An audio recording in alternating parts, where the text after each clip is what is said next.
أنفسنا وسيئات أعمالنا من يهده الله فلا مضل له ومن يضلله فلا هادي له الصلاة والسلام على نبينا محمد وعلى آله وأصحابه أجمعين أما بعد. Para hadirin jamaah kaum muslimin dan muslimat yang dimuliakan dan dirahmati Allah Subhanahu wa taala. Alhamdulillah, segala puji milik Allah Subhanahu wa taala. Di malam ini, malam Sabtu, kita sepertinya sudah masuk pertengahan bulan Safar ya. Nah,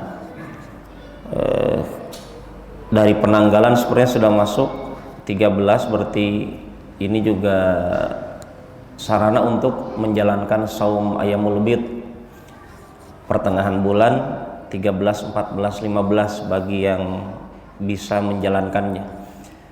Salawat dan salam semoga senantiasa Allah limpahkan kepada Nabi akhir zaman, kekasih kita semuanya, yang alhamdulillah kita masih mendapatkan kemudahan dari Allah untuk mengkaji sejarah Nabi kita tercinta ini alaihi salatu wassalam. Dan di kesempatan kali ini kita akan membahas memasuki ya hayatun nubuwah wa risalah wa da'wah, kehidupan Nabi Muhammad SAW di awal kenabiannya dan di awal kerasulannya, karena tidak setiap nabi itu rasul ya. Setiap rasul itu pasti nabi, tetapi tidak setiap nabi adalah rasul. Nabi pertama adalah Nabi Adam alaihissalam, dan rasul pertama adalah Nabi Nuh alaihissalam. Dan itu Nabi sabdakan ketika kisah di hari kiamat, ketika orang-orang termasuk kita semuanya nanti di padang mahsyar mendatangi para nabi ya. Yang pertama Nabi Adam, sampai manusia mendatangi Nabi Nuh alaihissalam. Manusia itu mengatakan, wahai Nuh, anta awwalur rusul. Wahai Nuh, engkau adalah rasul pertama.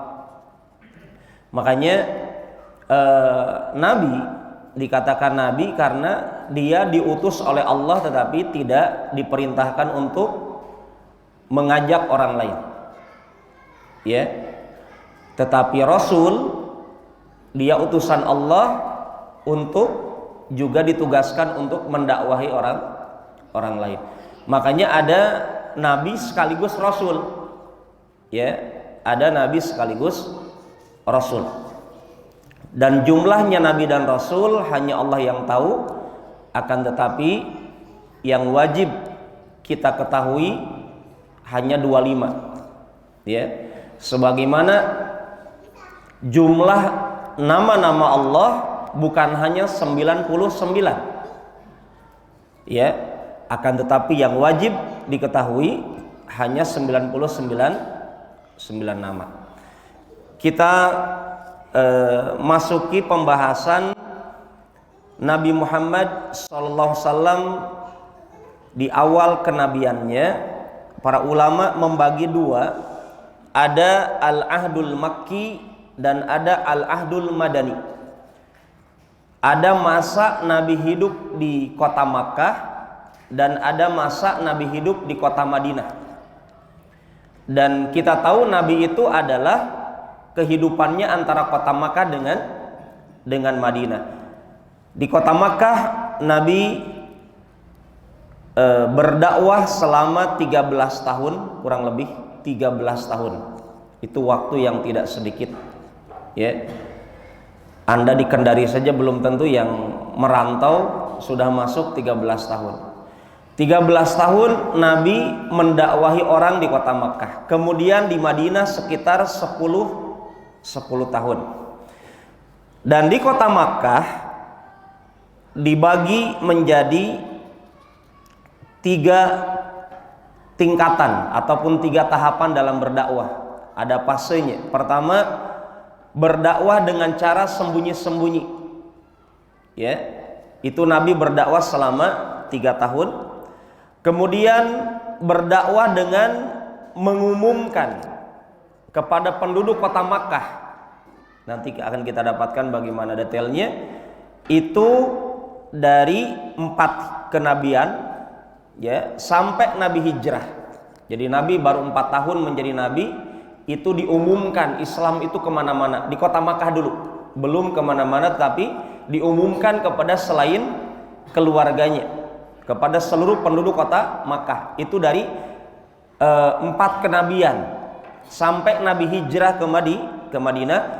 Kemudian ada tahapan berdakwah keluar kota Makkah ya, dari 10 Hijriyah atau 10 kenabian sampai Nabi Muhammad alaihi salatu wasalam meninggal dunia.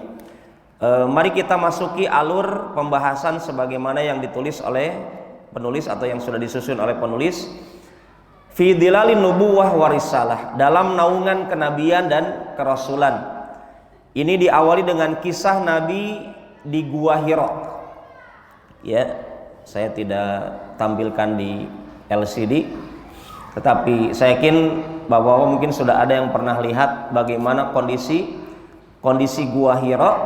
Tetapi di balik alasan ini, ya, setelah Nabi Muhammad alaihi salatu wasalam di usia 35 tahun kemarin memperbaiki kota Ka'bah, kemudian menyimpan Hajarul Aswad kemarin, kemudian masuk usia 40 tahunan. Ya.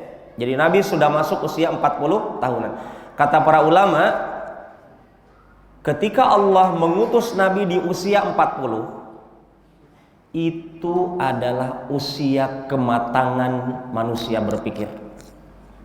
Maka kepada bapak-bapak yang sudah masuk usia 40 tapi masih kanak-kanak sifatnya, sudah harus mulai berubah. Ya.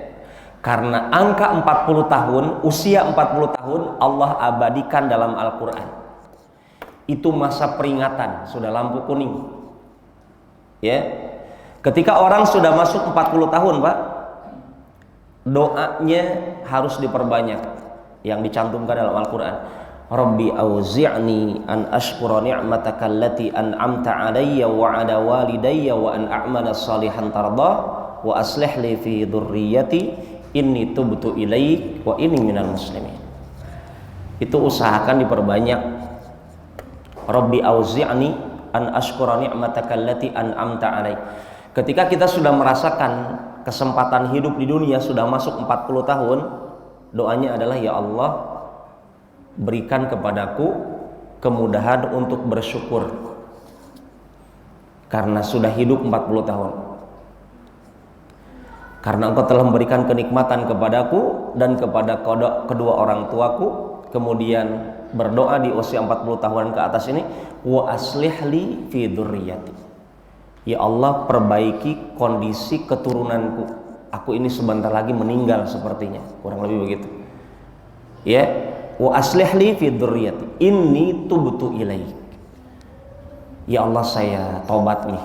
Jadi kalau sudah 40 tahun itu, kata para ulama ya, kalau Allah sudah sebutkan doanya khusus 40 tahun itu sampai ada kalimat, ya Allah saya tobat nih sekarang. Kalau ada orang, kata para ulama, sudah masuk 40 tahun tapi terus bergelimang dengan maksiat yang rutin dikerjakan sebelum 40 tahun, itu sangat seringkali susah ditinggalkan sampai meninggal. Kalau bukan karena taufik dari Allah, kemudahan dari Allah Subhanahu wa taala, maka dengan adanya angka 40 tahun dalam Al-Qur'an dengan doa ini tubtu ilaik. Ya. Saya tobat nih ya Allah kepada Engkau di usia 40 tahunan ini. Masa nggak bosan-bosan gitu kan? Sudah bau tanah, ya. Wah, ini minal muslimin, dan saya berserah kepada Engkau. Para hadirin jamaah yang dimuliakan dan dirahmati oleh Allah, alasan Nabi berdiam diri di Gua Hira, beliau melihat realita kota Makkah dengan penduduknya. Jadi bertahun-tahun, puluhan tahun Nabi menyaksikan orang-orang Mekah dengan kesehariannya, baku bunuh, Perzinahan merajalela, minuman keras di mana-mana, mau di pasar, di kantor, di rumah, bergalon-galon minuman keras. Kemudian pokoknya bentuk-bentuk kemusyrikan. Belum juga patung-patung di sekitaran Ka'bah itu dipikirkan sama Nabi. Itu poin pertama. Nabi berdiam diri di gua, ya, dan itu terjadi setiap tahun. Ya, di 3 tahun terakhir sebelum Nabi diutus menjadi nabi, itu rutin setiap bulan Ramadan Nabi berdiam diri di gua Hira, membawa bekal kurma dengan air, disiapkan oleh istri solihah bernama Khadijah radhiyallahu anha wa ardaha. Dan ibunda Khadijah pun membiarkan Nabi seperti itu, sambil Nabi melihat bagaimana kemahabesaran Sang Pencipta. Ini bumi, kenapa Anda ini di daerah sini, kalau Anda lihat tadi sebelum maghrib, ya, di dekat situ tuh menuju lapangan, subhanallah, kalau Anda tiap hari di sini, ya, tidak mengambil pelajaran inna fi khalqis samawati wal ard, dan itu ayat yang disunahkan untuk dibaca saat bangun malam, merenungkan bagaimana kemahabesaran Allah. Ya, inna fi khalqis samawati wal ard wa ikhtilafil laili wan nahar la ayati liulil albab alladzina yadhkurunallaha qiyam qu'ud wa 'ala junubihim wa yatafakkaruna fi khalqis samawati wal ard rabbana ma khalaqta hadza batila subhana wa qina adzabannar. Sesungguhnya dalam penciptaan, ya, langit dan bumi, ini ayat yang disunahkan untuk dibaca saat bangun malam. Ya, Nabi membacanya. Sesungguhnya dalam penciptaan langit dan bumi dan pergantian siang malam ada tanda-tanda kemahabesaran Allah bagi orang-orang yang berpikir. Siapa mereka? Kata Allah, yang yadhkurunallah, mengingat Allah ketika qiyam berdiri, qu'ud ketika duduk, wa 'ala junubihim ketika berbaring. Ya, itu semuanya apa? Berusaha untuk memanfaatkan kondisi, mengambil ada apa dengan malam, ada apa dengan siang, ada apa dengan kesibukan ini. Itulah yang dipikirkan oleh Nabi Muhammad sallallahu alaihi wasallam. 40 tahun Nabi berpikir, untuk apa saya hidup, untuk kemana ini arah. Menyaksikan adanya pergelutan di kota Makkah dengan pokoknya kesibukan hiruk pikuk dunia, sebagaimana kita saksikan saat ini di kota-kota besar yang sifatnya materialistis, dunia oriented, itu sangat rapuh hatinya. Saya pernah dapatkan, Pak, Anda tahu kan Jepang itu bagaimana kecerdasannya. Orang Jepang itu kalau dalam kondisi stres, Pak, teriak di trotoar, teriak di kantor, saking stresnya ngurus dunia. Karena mereka apa? Poinnya, tidak kenal Allah. Tujuan hidupnya adalah bagaimana mengasah kecerdasan otaknya untuk mengatur dunia. Jadi adab, etika, semuanya mereka atur dengan logika. Tidak mendapatkan wahyu. Secerdas apapun orang mengatur dunia, pasti rapuh. Kalau bukan karena dipoles agama. Maka Nabi Muhammad SAW merasakan hal itu, dan itu terjadi di bulan suci Ramadan. Beliau nggak tenang dengan kondisi carut marutnya kondisi orang-orang kota Makkah saat itu. Para jamaah yang dimuliakan dan dirahmati oleh Allah Subhanahu wa taala, inilah alasan utama kenapa Nabi diberikan ilham oleh Allah untuk menyendiri. Sebagaimana pesannya salah seorang sahabat Nabi, tafakkar sa'ah khairun min qiyamil lailah. Coba bapak-bapak apalagi yang sudah beruban, wajah afikumun nadhir, kata Allah, telah datang kepada kalian itu peringatan. Sebagian ahli tafsir mengatakan peringatan yang Allah berikan kepada Anda adalah lihat bulu-bulu Anda berubah warna menjadi putih, itu peringatan dari Allah. Jenggot saya sudah putih, tua mi Ustadz, sudah tua memang, ya. Jadi Pak, makanya kalau yang beruban mau bapak-bapak mau ibu-ibu yang mau menikah lagi, jomblo level kedua, ya, Anda beruban, uban Anda tidak boleh dihitamkan. Janibus sawad, kata Nabi, hindari warna hitam. Warna lain boleh, tapi niatkan jangan sombong. Saat ana warna pink. Ingat, jangan niat karena ria, ingin dipuji orang. Ini bagian dari sunnah Nabi. Boleh merubah warna jenggot Anda, tetapi jangan pakai warna hitam. Kecuali kapan warna hitam dibolehkan? Ketika peperangan. Dalam peperangan dibolehkan. Kenapa? Karena kata Nabi, al-harbu khid'ah. Perang itu strategi. Bagaimana bapak-bapak yang giginya tinggal 2, kalau ke masjid kakinya ada 3 pakai tongkat, giliran perang Pak, cari bidadari 70 bidadari. Misalkan, ya, mencari harumnya surga, itu dibolehkan berperang. Itu semua sahabat yang kakek-kakek menghitamkan ubannya agar disaksikan oleh musuh umat Islam. Pasukan kaum muslimin semuanya pemuda, padahal sudah kakek-kakek. Itu boleh, karena al-harbu khid'ah. Perang itu strategi tipu daya, dibolehkan.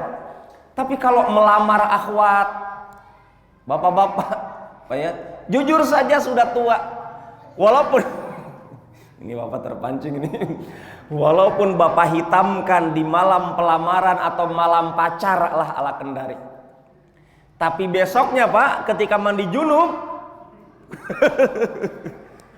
ketahuan. Jadi, Pak ya, jujur saja, Dek, saya sudah tua. Walaupun fitness apa begitu kan, tetap saja jujur saja Pak. Dan ingat Pak, insya Allah kalau memang masih ada jodoh, ingat Pak, tanda-tanda hari kiamat jumlah perempuan lebih banyak daripada laki-laki.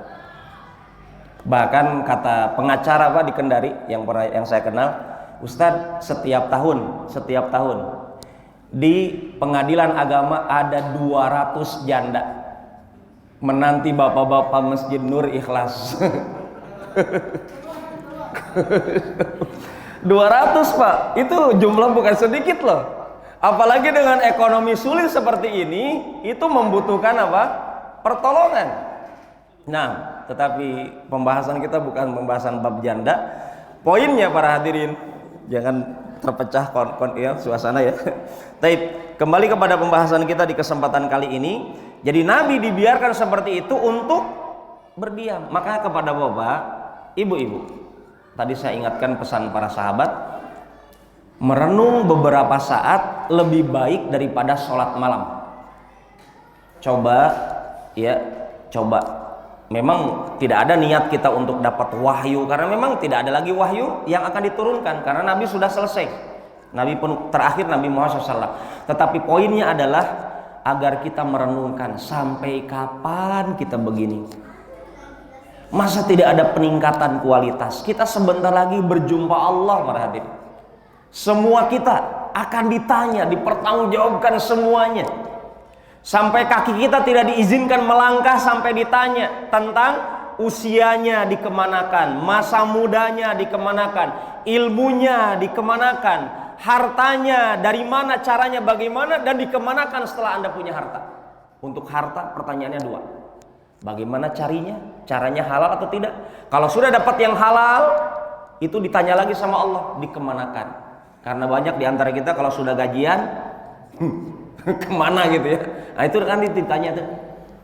Maka mumpung masih ada kesempatan, ada ungkapan juga para ulama mengatakan, man asa'a fil bidayah fa ahsinin nihayah. Siapa yang masa hidupnya awal-awal dulu, masa jahiliyah dulunya, maka itu dulu tutupi hidup kita, usia kita dengan perbaiki kualitas umur kita di akhir hidup kita. Para jamaah yang dimuliakan dan dirahmati oleh Allah, selanjutnya ini kisah nyata.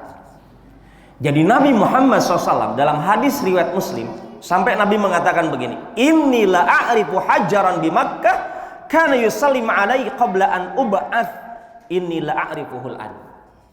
Kata Nabi, saya sekarang tahu di kota Mekah itu Pak, ada batu-batuan yang dulu sebelum aku diutus itu batu mengucapkan salam kepada saya. Dan saya tahu sekarang batunya di mana. Hadis riwayat Muslim, ini hadis sahih. Maknanya Nabi sebelum diutus itu sudah diberikan isyarat-isyarat dari Allah. Ketika masih kecil tiba-tiba didatangi Jibril, dibelah dadanya. Konsep operasi. Dibelah dadanya, hatinya dibersihkan dengan air zam-zam oleh malaikat Jibril sebelum mendapatkan Al-Quran 30 juz. Dan Al-Quran diturunkan apa? Bertahap. Subhanallah para jamaah. Kalau membahas tentang Al-Quran, subhanallah. Berbeda dengan Injil, berbeda dengan Taurat, berbeda dengan Zabur dan kitab-kitab suci yang lainnya dibedakan dengan Al-Quran. Salah satu perbedaannya, kalau Taurat, Zabur, Injil yang diturunkan kepada Nabi Musa, Nabi Daud, Nabi Isa alaihi wassalatu wassalam, itu diberikan oleh Allah kepada para nabi langsung satu kitab. Jadi langsung segini. Itu kitab-kitab yang lain seperti itu. Tiba-tiba orang Bani Israel kalau membuka ayat, oh ini begini, ini harus begini, nggak boleh begitu, itu langsung. Tapi untuk Al-Quran, Allah turunkan munajjaman, kata para ulama. Diturunkan bertahap. Makanya Allah turunkan Al-Quran pertama kali di bulan suci Ramadan, ketika Nabi berada di Gua Hira. Itu tidak langsung 30 juz. Itu saja surat Al-Alaq hanya diturunkan 5 ayat pertama. Tentang Iqra itu yang saat ini akan kita bahas. Jadi tidak langsung 30 juz. Apa fungsinya? Kata Allah, kadzalika linutsabbita bihi fuadak. Tujuan utama Al-Quran diturunkan bertahap, tidak langsung. Pengharaman minuman keras bertahap. Kiblat dialihkan dari Masjidil Aqsa di Palestina ke Masjidil Haram di kota Makkah Al-Mukarramah bertahap. Kita dapatkan apa? Tidak langsung kiblat kita langsung ke Mekah gitu, tidak. Ya. Untuk apa kata Allah? Kadzalik. Demikianlah aku tetapkan kata Allah. Linutsabbita bihi fuadak. Untuk apa? Untuk yang di sini kata Allah. Agar hati kalian kokoh. Agar hati kita siap menerima perintah-perintah Allah. Coba kalau sekali orang Islam jadi muslim dewasa, Anda wajib begini, wajib begini, wajib begini, para sahabat pasti berat. Kata Ibunda Aisyah radhiyallahu anha wa ardaha, ayat-ayat yang pertama kali turun, dan ini sebagai pelajaran juga untuk bapak-bapak, ibu-ibu, mendidik dirinya, mendidik keluarganya, dan mendidik seluruh umat Islam. Ayat yang pertama kali turun ayat tentang akidah, agar kuat. Bukan tentang sholat, bukan tentang berjihad, bukan tentang zakat, bukan tentang saum Ramadan, bukan tentang haji, tetapi tentang rukun Islam yang pertama, syahadat ikrar, dan tentang surga neraka. Dikabarkan tentang perkara-perkara goib untuk menambah keyakinan. Engkau kalau mentaati Allah dan Rasul, ada surga seluas langit dan bumi. Di dalamnya ada bidadari, di dalamnya ada kenikmatan. Itu yang diingatkan oleh Allah dengan adanya Nabi pertama kali diutus. Jadi para sahabat itu bertambah semangat untuk Islam. Ada hal yang diraih, sholat belum, zakat belum, saum Ramadan belum, haji belum. Sampai imannya kuat. Kata Ibunda Aisyah, seandainya yang pertama kali diturunkan oleh Allah adalah perintah meninggalkan minuman keras, pasti kata Ibunda Aisyah, para sahabat akan keberatan. Para sahabat akan mengatakan, ya Allah, kami tidak mungkin meninggalkan pongasi. Kenapa? Karena minuman keras itu minuman sehari-hari, hadirin. Para sahabat biasa minum keras. Di kota Mekah mau di Madinah itu biasa minuman. Sebagaimana orang-orang Islam sekarang begitu. Maksud saya adalah pesannya, orang yang susah meninggalkan minuman keras, kemungkinan akidahnya harus dikaji, harus dibimbing, harus diajarkan akidah yang benar, keyakinan yang benar. Ya, maka dipastikan itu akan mudah untuk mengerjakannya. atau meninggalkan kemaksiatan. Kemudian para hadirin jamaah yang dimuliakan dan dirahmati oleh Allah Subhanahu wa taala, karena waktu kita terbatas, saya ingin ini menghabiskan 3 lembar insyaallah.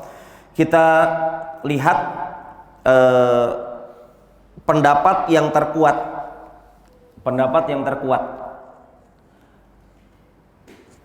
Al-Quran pertama kali diturunkan adalah di bulan Ramadan. Cuma Pak, bukan hanya di bulan Ramadan, tetapi di 10 hari terakhir.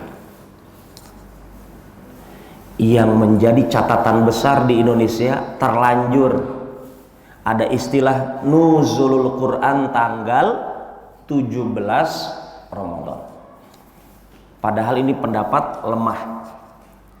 Pendapat yang paling kuat adalah Al-Quran pertama kali diturunkan adalah saat di masuk 21 Ramadan. Dia sudah masuk di 10 hari terakhir Ramadan. Makanya Allah katakan dalam surat Al-Qadar, Al-Qadar artinya malam yang penuh dengan keistimewaan. Al-Qadar, malam takdir.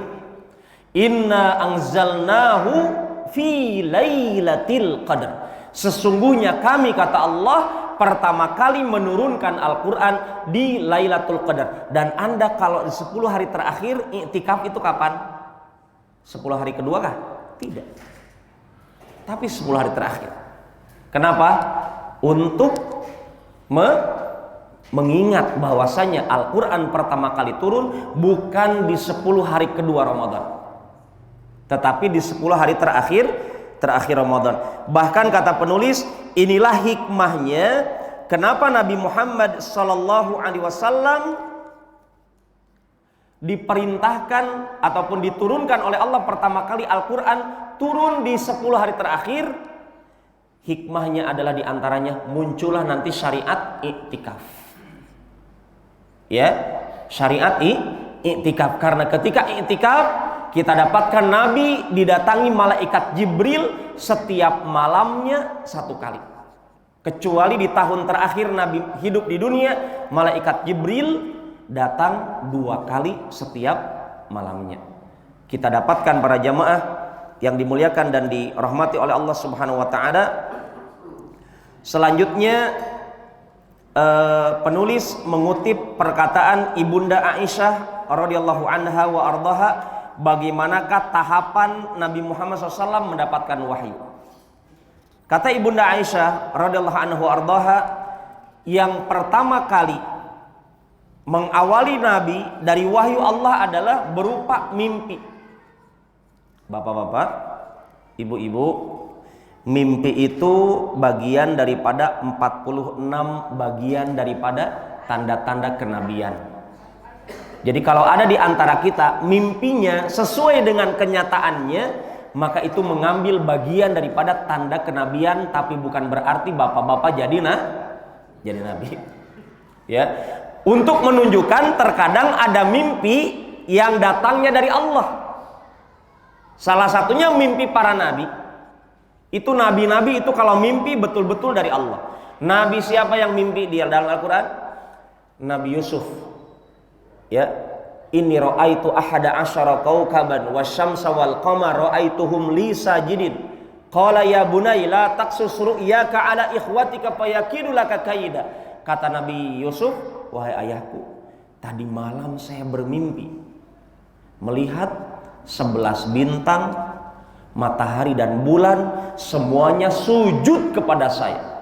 Kata Nabi Yakub, wahai putraku tercinta, jangan engkau kabarkan mimpi ini kepada saudara-saudaramu, karena 11 bintang itu adalah permisalan di masa depan nanti 11 saudaranya akan sujud kepada Nabi Yusuf, mengakui kenabian Nabi Yusuf alaihissalam dan mengakui keutamaan Nabi Yusuf di hadapan Allah dan di hadapan hati ayahandanya.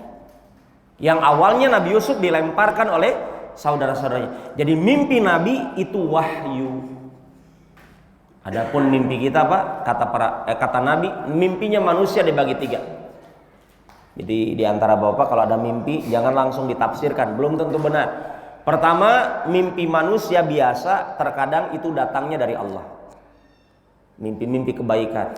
Misalkan Anda tiba-tiba mimpi, subhanallah, ada kisah nyata yang saya ingat. Anda tahu Syekh Sudes, Presiden Masjidil Haram dan Masjid Nabawi saat ini. Bertahun-tahun beliau diamanahkan menjadi pemimpin utama Presiden Masjidil Haram, Masjid Nabawi. Beliau pernah dibel dalam acara live.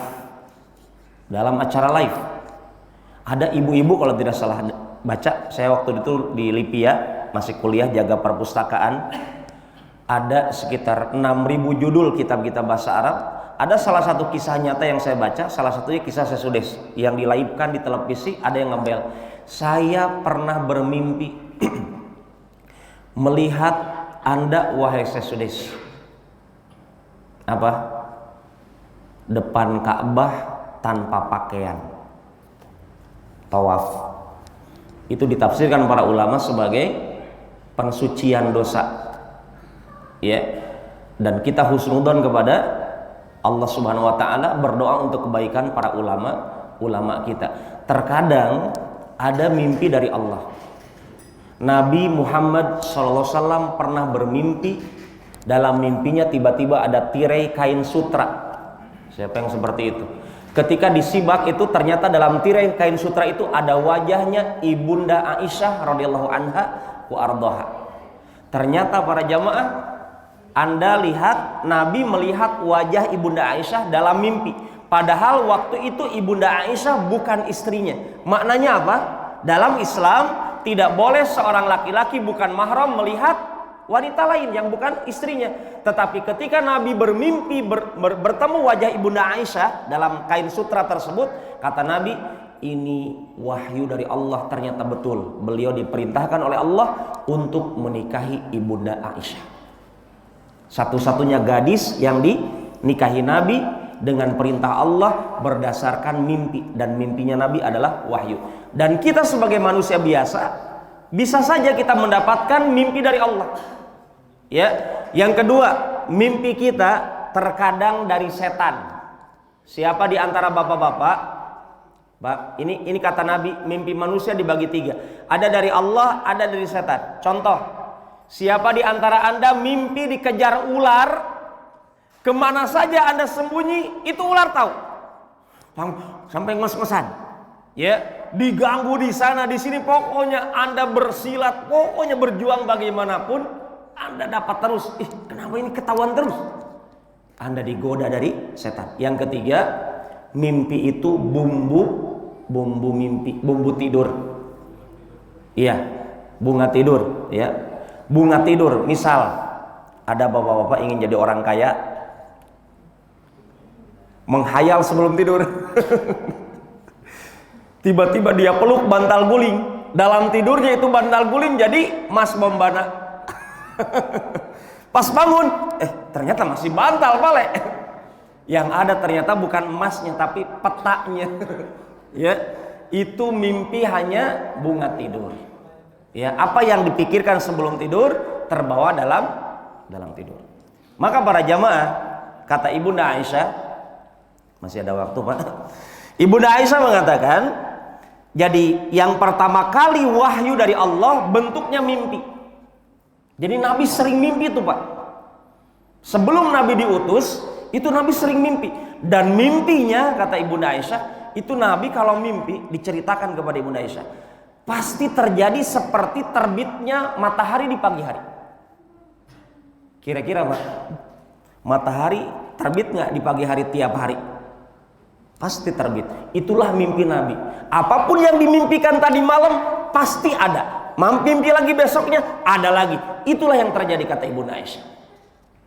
Dan Nabi terus memikirkan, ada apa ini? Ada apa ini? Sampai Nabi terus bertanya-tanya. Kalau orang sekarang begitu langsung buka praktek. Pengobatan. Disiapkan kotak infak, bla bla bla. Disentuh, besok datang. Airnya seterusnya, ya. Subhanallah. Jangan disalahgunakan. Dan tolong diingat, Pak, orang yang mendapatkan mimpi baik dari Allah belum tentu dijamin surga. Jadi walaupun orang tersebut termasuk orang-orang yang mengatakan mempunyai karomah, keutamaan dari Allah, dia tidak ada jaminan masuk surga. Itu ujian di dunia. Apakah dia akan sombong, akan ria, akan melupakan Allah, akan tambah rajin ibadah atau tidak? Ya, ujian. Itu pertama dari Ibunda Aisyah, beliau katakan Nabi itu kalau dapat wahyu pertamanya adalah sering mimpi, dan mimpinya terjadi.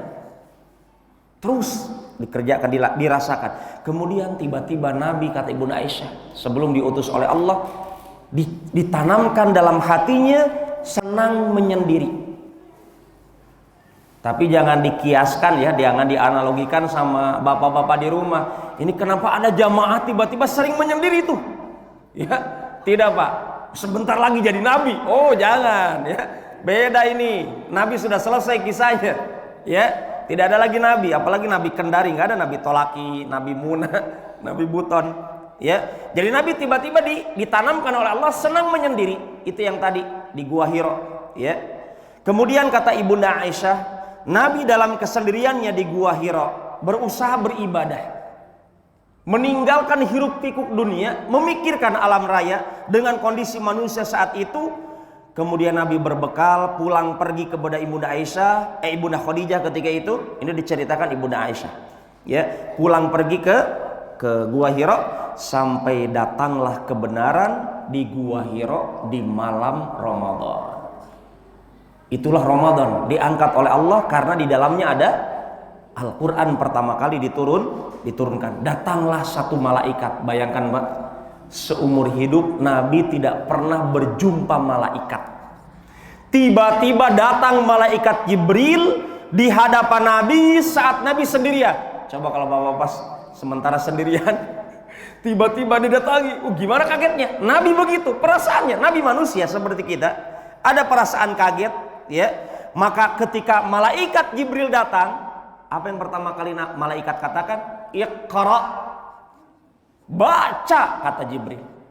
Nabi langsung menjawab spontanitas, ma'ana biqari, saya nggak bisa baca.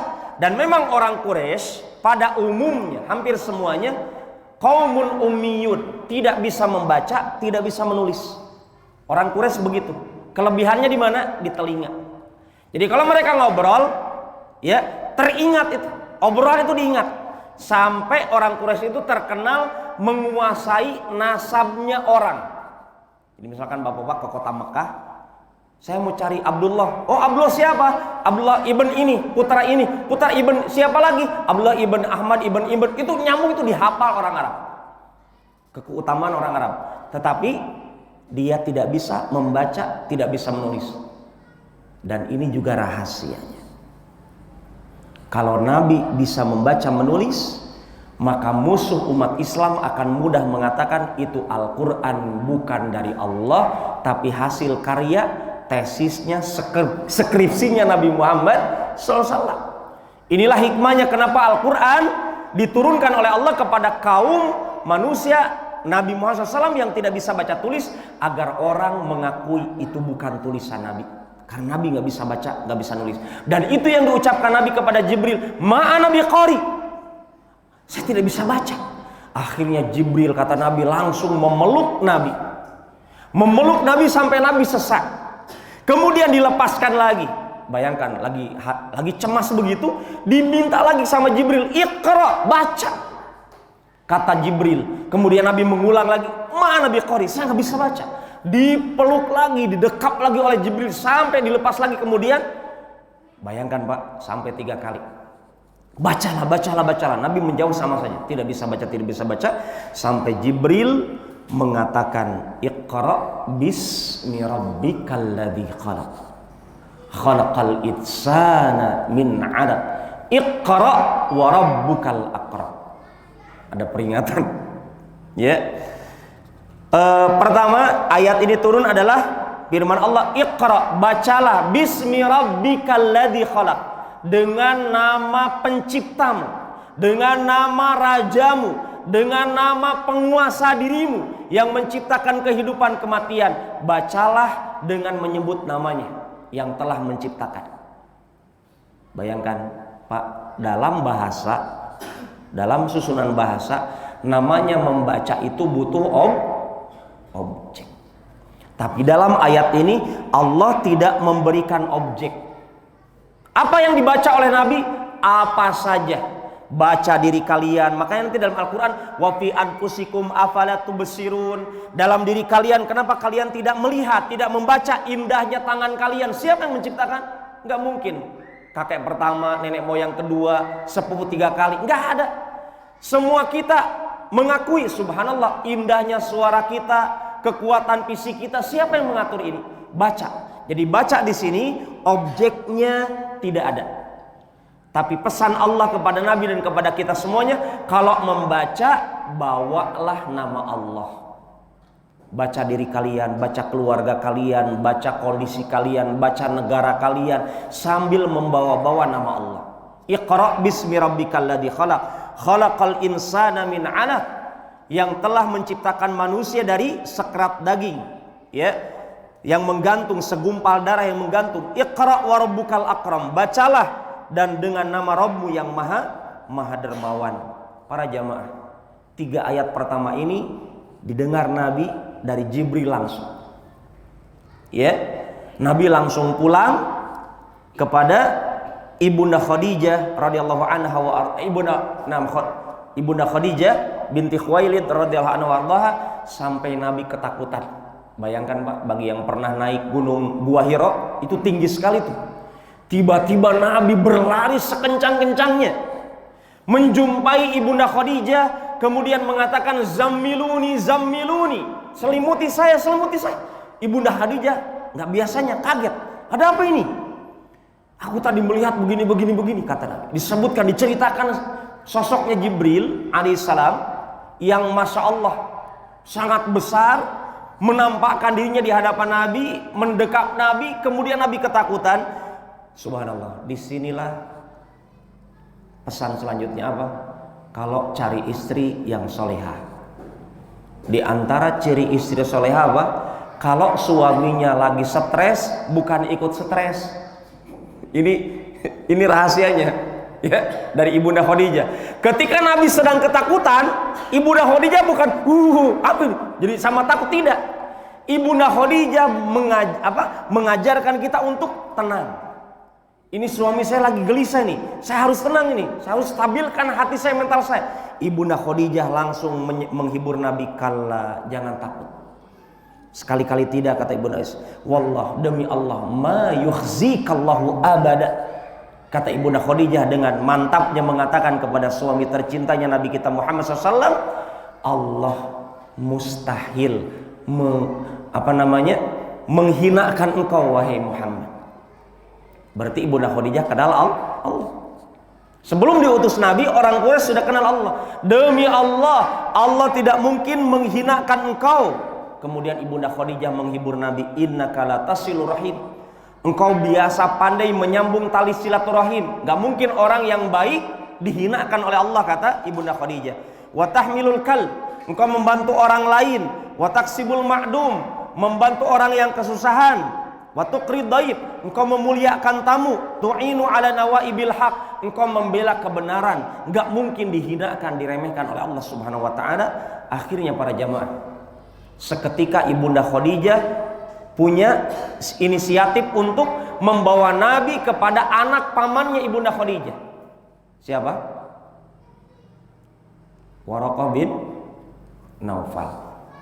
Ya, anak dari pamannya Ibunda Khadijah ini ternyata orang Nasrani, sering baca kitab. Di dalam kitab Injil dibaca oleh Waraqah, anak pamannya Ibunda Khadijah, akan adanya nabi akhir zaman bernama Ahmad.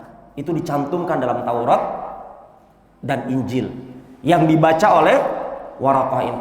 Akhirnya dibawalah beliau kepada anak pamannya Ibunda Khadijah ini. Ditanya oleh Waraqah, ada apa ini Muhammad? Kenapa ketakutan begini? Aku tadi melihat yang begini. Tadi malam, tadi gitu. Kemudian kata Waraqah, itu adalah namus, itu malaikat yang dulu pernah Allah datangkan kepada Musa. Berarti apa? Kenabiannya sudah terlihat. Ya, diketahui oleh Waraqah, sampai Waraqah mengatakan, demi Allah, engkau ini pasti akan diusir oleh umatmu. Demi Allah wahai Muhammad, engkau pasti dia akan diusir. Amukhriji, apakah betul-betul aku akan diusir? Iya. Siapapun nabi yang diutus kepada kaumnya pasti akan dibenci oleh kaumnya. Makanya kepada para ustadz, siapapun ustadz pasti akan dibenci kalau kajiannya benar. Ya, kalau kajiannya benar. Tapi kalau kajiannya by request, ya, besar kajiannya yang enak-enak ya, yang bikin enak kita pulang, tenang tidur. Itu nggak banyak itu musuhnya, mungkin nggak ada musuhnya. Ya, maka para jamaah, kata Waraqah, demi Allah, seandainya saat engkau nanti diutus aku masih hidup, aku akan berusaha mengorbankan jiwa ragaku untuk engkau wahai Muhammad. Itu janjinya Waraqah. Ternyata Waraqah kita dapatkan apa? Tidak mendapatkan perjumpaan ini, tetapi ini tanda, kata para ulama, bahwasanya Waraqah meninggal dalam fitrahnya mengikuti ajaran Nabi Isa alaihi salam. Mungkin karena waktu kita terbatas, kita cukupkan sampai di sini. Semoga apa yang kita bahas ada manfaatnya, melihat bagaimana sejarah Nabi kita Muhammad SAW pertama kali diutus oleh Allah Subhanahu wa Ta'ala. Kalau sudah masuk Pak, kalau ada yang ingin ditanyakan atau didiskusikan, kami persilakan. Mas. Assalamualaikum warahmatullahi wabarakatuh. Waalaikumsalam warahmatullahi wabarakatuh. Mengenai Al-Quran kan turunnya tematik, kemudian bagaimana mekanisme penyusunannya? Kita dapatkan sekarang dalam satu kitab baru itu dimulai dari Al-Fatihah dan diakhiri kan di situ surah Al-Alaq itu ada di belakang. Nah. Dan kemudian mengenai mimpi, ada nggak kaidah-kaidah yang disampaikan oleh Rasulullah ataupun para ulama? Bagaimana caranya kita memahami mimpi kita bahwa itu mimpi dari Allah, kemudian dari setan atau sekedar bunga tidur? Karena kalau nggak salah beberapa tahun yang lalu ada acara di televisi itu yang isinya tafsir mimpi yang kalau nggak salah referensinya itu adalah kitab tafsir mimpi yang dikeluarkan oleh Ibnu Sirin.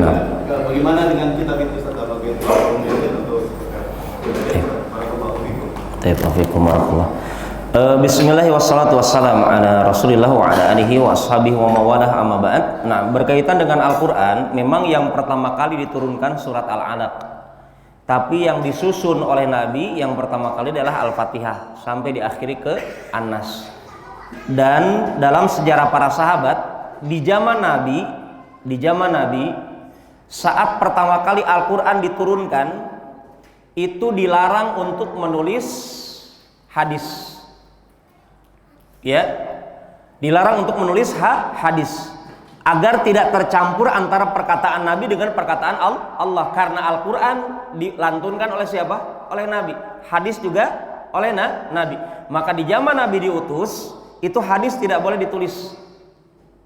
Tapi untuk Al-Quran di zaman Nabi ada para sahabat yang dijuluki oleh para ulama sejarah Kutabul Wahyi, para penulis Al-Quran dari para sahabat. Zaid bin Thabit, Ali bin Abi Thalib, Muawiyah bin Abi Sufyan, dan banyak para sahabat yang ditunjuk oleh Nabi menjadi penulis. Karena ada sahabat-sahabat yang awalnya tidak bisa menulis. Kita tahu orang Quraisy tidak bisa menulis, tidak bisa membaca. Tapi karena ada peperangan, ini berkahnya peperangan. Orang-orang kafir yang ditawan dari peperangan, yang bisa membaca, yang bisa menulis, itu menjadi bekal mereka agar bebas. Jadi kalau kalian mau bebas, ajarkan sahabatku baca tulis. Akhirnya para sahabat bisa baca tulis. Akhirnya dengan itu para sahabat bisa menulis Al-Quran. Di zaman Nabi Al-Quran sudah ditulis, cuma belum dibukukan. Tolong dipahami itu ya. Di zaman Nabi sudah ada sahabat-sahabat yang ditugaskan menulis Al-Quran di pelepah kurma atau di kulit unta atau sapi, itu ditulis. Ya. Di batang-batang pohon kurma seperti yang saat ini ditulis di Pondok Tahfidz di Sudan. Anak-anak santri di Sudan itu menulisnya pakai apa, Pak? Kayu, itu ayat-ayatnya ditulis diukir di sini. Ya. Dan itu ada keunikannya juga. Tetapi di zaman Nabi seperti itu, ditumbuk Al-Quran, ya, belum dibukukan, tapi sudah diurut. oleh Nabi Muhammad sallallahu alaihi wasallam. Al-Fatihah surat pertama, ya, kemudian Al-Baqarah seterusnya, sudah. Kata Nabi kepada para penulis wahyu, tolong tempatkan ayat ini di surat ini, gitu. Oleh para sahabat ditulis. Nabi hanya mengarahkan. Kemudian Nabi meninggal dunia, barulah di zaman Abu Bakar As-Siddiq radhiyallahu an, Abu Bakar beristihad untuk membukukan Al-Quran. Al-Quran dibukukan menjadi kitab, tertulis begini. Di zaman Nabi masih tumpukan helai-helai begitu, tapi di zaman Abu Bakar langsung satu kitab, namanya kitab suci Al-Quran. Tetapi tetap Al-Quran di zaman Abu Bakar tidak ditambahi, tidak dikurangi, karena para sahabat masih hidup. Umar masih ada, Utsman, Ali bin Abi Thalib, Ibn Abbas sebagai ahli tafsir Al-Quran masih ada, banyak para sahabat masih hidup ketika itu. Ya, baru nanti di zaman Utsman bin Affan Al-Quran dijadikan satu bentuk dengan kalimat Ar-Rasmul Utsmani, seperti oleh-oleh dari kota Mekah itu. Kalau haji suka ada tulisan di depannya itu, Quran ini dengan qiraah Warash dari Asim, ini adalah dengan bentuk tulisan Utsman di zaman Utsman bin Affan, ya. Tetapi intinya kurang lebih seperti itu dengan Al-Quran dibukukan. Dan urutannya kenapa tidak susunan diturunkan, Ustaz? Karena gini Pak, ada beberapa ayat yang diturunkan berulang. Jadi kalau diurut berdasarkan turunnya, nanti akan ada ayat diulang-ulang. Bisa dipahami ya? Maka Nabi mendapatkan perintah dari Allah untuk menyusunnya sampai seperti kita saat ini. Dan tidak ada Al-Quran juz 31 sampai 40 sampai ketemu sekarang, nggak ada. Karena memang di zaman Nabi tidak ada Al-Quran juz 31 sampai 40. Ini mungkin pertanyaan yang pertama. Yang kedua tadi apa? Oh, mimpi ya. Tafsir Ibnu Sirin, tafsir mimpi kitabnya Ibnu Sirin, ini memang ijtihad. Tolong dipahami, karena saya juga pernah baca kitabnya. Memang unik-unik tuh Pak, bikin penasaran. Ya, siapa yang mimpinya pakai baju warna ini, pas megang ini nanti akan begini. Itu semuanya ijtihad. Semuanya ijtihad. Berarti Ustaz, bisakah berpatokan kepada tafsir Ibnu Sirin? Kita katakan sangat tidak disarankan, karena itu bentuknya ijtihad, ada kebenaran atau tidak gitu ya. Tetapi intinya para hadirin, mimpi dari setan bagi orang berilmu sangat mudah. Apa itu? Mimpi dari setan biasanya menjadikan orang jauh dari Allah, meninggalkan syariat Islam. Dalam mimpinya ketemu berjubah putih, bawa tongkat, berjenggot, bercahaya, kemudian bilang sama bapak dalam mimpinya, Pak, bapak dijamin surga, ya, bapak nggak perlu sholat, udah soleh. Itu dijamin dari setan. Walaupun orang itu dalam mimpi yang berjubah berjenggot itu bertongkat, bawa tasbih segede kelereng begitu, ya, dia mengatakan saya malaikat ini, saya utusan Allah, bahkan saya Nabi Muhammad SAW. Kita katakan tidak mungkin mimpi dari Allah merubah syariat Islam. Sekeren-kerennya kita Pak, ya, tidak bisa mengalahkan Nabi. Nabi saja sampai meninggal dunia masih diwajibkan sholat 5 waktu. Tiba-tiba bapak-bapak haji nggak pernah, hafal Quran tidak, sholat bolong-bolong, tiba-tiba dapat mimpi nggak perlu sholat, bapak dijamin surga, dijamin dari setan. Begitu Pak. Adapun dari Allah, kalau dia tidak melanggar syariat, membawa kebaikan, maka kata Nabi, kalau ada mimpi mendatangkan kebaikan, maka optimis, minta kebaikan dari Allah, dan usahakan kalau mimpi baik atau mimpi buruk jangan disampaikan kepada orang, kecuali orang yang kita percaya. Ya, kalau mimpi buruk itu datangnya dari setan. Nabi katakan kalau kita bangun mimpi buruk, dari mimpi buruk dianjurkan meludah ke kiri 3 kali. Tapi nggak perlu ada ludahnya Pak. Misalnya dicari-cari ludahnya baru bangun tidur, tidak. Ditiupkan ke kiri 3 kali. Kemudian kita mengatakan a'udzubillahi minasyaitonirrajim. Kalau bisa sholat malam, ya. Kemudian apa? Jangan ceritakan kepada orang. Ya, jangan ceritakan kepada orang. Itu pesan Nabi kalau mendapatkan mimpi buruk. Tapi kalau mimpi baik, boleh kita ceritakan kepada orang, tapi lebih baik tidak diceritakan, cukup kita banyak berdoa kepada Allah dengan kebaikan mimpi tersebut. Ini mungkin jawaban dari saya, dan mungkin juga ini mengakhiri kajian kita karena waktunya sudah lewat. Mohon maaf. Subhanaka Allahumma bihamdik asyhadu an la ilaha illa anta astaghfiruka wa atubu ilaik. Assalamualaikum warahmatullahi wabarakatuh.